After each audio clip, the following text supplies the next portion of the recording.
Reserve બેંકની credit પોલિસીની જાહેરાત પછી લોન ધારકોના મનમાં સવાલ છે કે શું હોમ લોનના જે ઈએમઆઈ છે એ ઘટશે?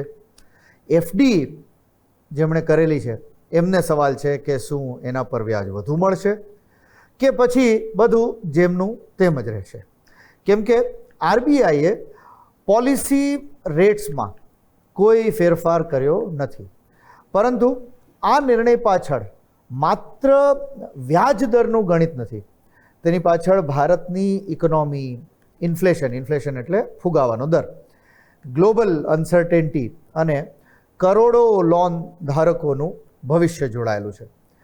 તો આરબીઆઈ શું કહ્યું અને સૌથી મહત્ત્વનું, આ નિર્ણયની તમારા અને મારા ખિસ્સા પર શું અસર પડશે, તમામ વિશે થોડીક વિગતથી આપણે સમજીએ.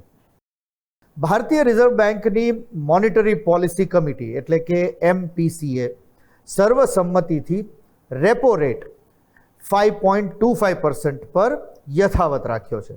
આ સતત ચોથી બેઠક છે કે જેમાં વ્યાજદરમાં કોઈ ફેરફાર કરવામાં આવ્યો નથી.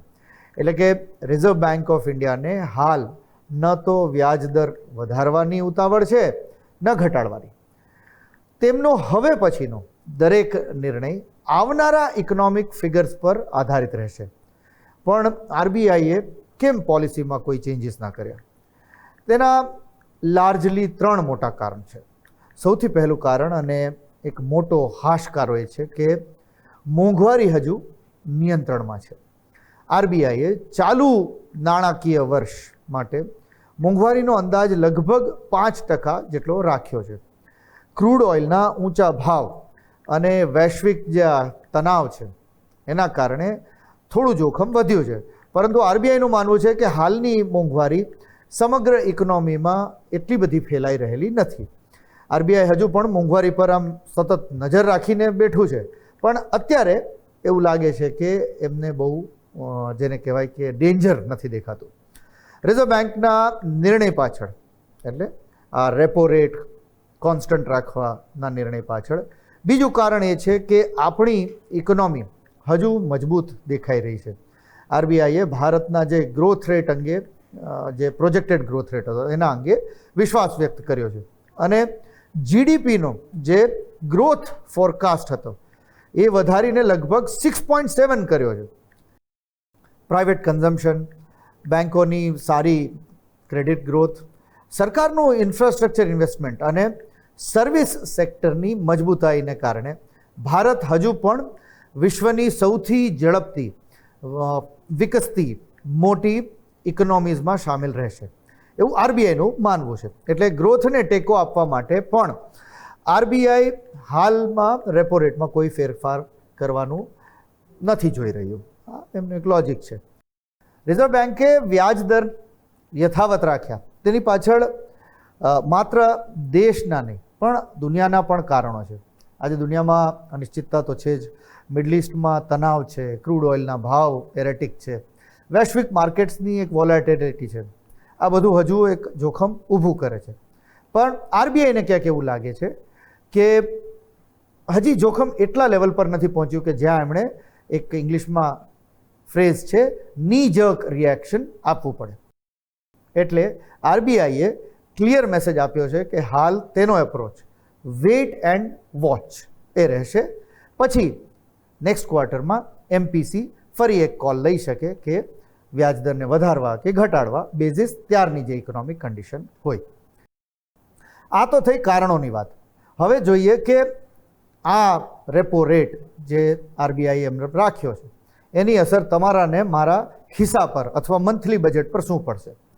તો જો તમે હોમ લોન અથવા બીજી કોઈ પર્સનલ લોન કે બીજા કોઈ પ્રકારની લોન્સ લીધી છે તો અત્યારની પરિસ્થિતિ પ્રમાણે તમારા ઈએમઆઈમાં કોઈ ફરક પડતો દેખાતો નથી. હવે બીજો સવાલ, જે ફિક્સ ડિપોઝિટ રોકાણકારો છે એમના માટે શું? રેપો રેટ સ્થિર હોવાથી બેન્કો પર એફડીના વ્યાજદર વધારવાનું અત્યારે કોઈ દબાણ નથી. એટલે હાલના એફડી રેટ, ફિક્સ ડિપોઝિટના રેટ્સ પણ એમનેમ મોટા ભાગે યથાવત રહેવાની શક્યતા દેખાઈ રહી છે. હા, કેટલીક બેન્કો પોતાની જરૂરિયાત મુજબ કંઈક ખાસ સ્કીમ લાવે અને એમાં વ્યાજના દરમાં થોડું ઘણું 19-20 થાય અથવા થોડા ચેન્જીસ થાય તો બની શકે છે, પરંતુ સમગ્ર બેન્કિંગ સિસ્ટમમાં એફડીના વ્યાજ દર વધારાનો ટ્રેન્ડ હાલમાં આપણને દેખાતો નથી. રિઝર્વ બેન્કની ઓગસ્ટ પોલિસીની સૌથી મોટી જાહેરાત, જેના પર બહુ ઓછાની નજર ગઈ, આરબીઆઈએ હોમ લોન માટે મોટા સુધારા પણ પ્રપોઝ કર્યા છે. હાલ અલગ અલગ બેન્કોમાં ફ્લોટિંગ રેટ હોમ લોનની ઇન્ટરેસ્ટ રીસેટ ડેટ અલગ હોય છે. એટલે આરબીઆઈ રેપો રેટ બદલે પછી પણ દરેક ગ્રાહકને તેનો લાભ એક સાથે નથી મળતો. હવે આરબીઆઈ ઈચ્છે છે કે રીસેટ પીરિયડ, ઇન્ટરેસ્ટ કેલ્ક્યુલેશન અને લોન પ્રાઇસિંગ ફ્રેમવર્ક વધુ સ્ટાન્ડર્ડાઇઝ બને અને ટ્રાન્સપેરન્ટ બને. એટલે ભવિષ્યમાં ગ્રાહકોને સ્પષ્ટ ખબર પડે કે તેમનો વ્યાજ દર ક્યારે બદલાશે, ઈએમઆઈ કેવી રીતે નક્કી થશે અને આરબીઆઈના નિર્ણયનો લાભ તેમને કેટલા સમયમાં મળશે. સરળ ભાષામાં કહીએ તો હોમ લોનની દુનિયામાં હવે એક સરખા નિયમો લાવવાની એક રીતની તૈયારી શરૂ થઈ ગઈ છે.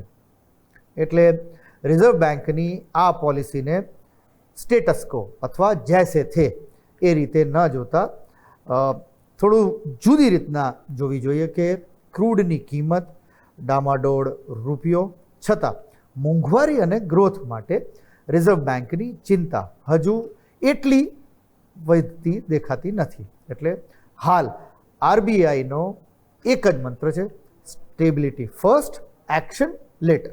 અને એટલે જ હવે આગામી મોનેટરી પોલિસી દેશના કરોડો લોનધારકો, રોકાણકારો અને સમગ્ર ઇકોનોમી માટે વધુ નિર્ણાયક, ડિસાઇસિવ સાબિત થઈ શકે છે.